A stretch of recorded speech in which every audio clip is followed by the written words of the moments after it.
ስለ ውርስ እናወራለን።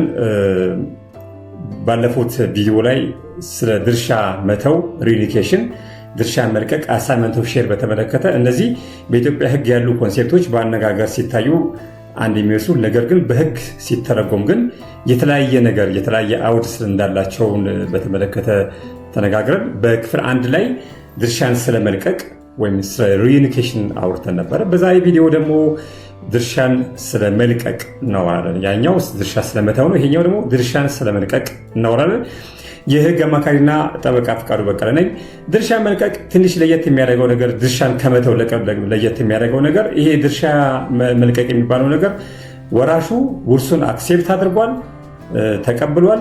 ምናልባትም የውርስ ሰርተፊኬትም ሊኖረው ይችላል።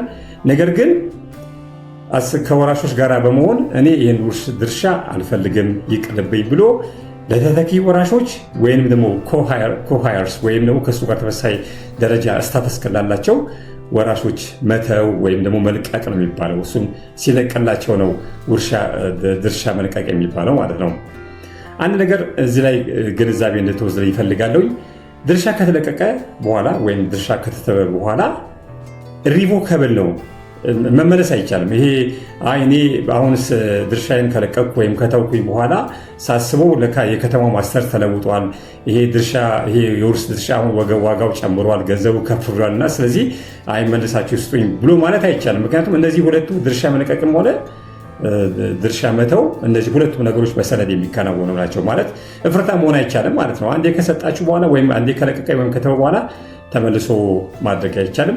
እነዚህ ድርሻ መልቀቅና ድርሻ መተው ሪዩኒኬሽን እና ደግሞ አሳይመንት ኦፍ ሼር የተባሉት ነገሮች እነዚህ ሁለት ነገሮች ስላይት የሆነ ዲፈረንስ አላቸው። በህግ ግን ትንሽ ለወጥ ያሉ ነገሮች አላቸው።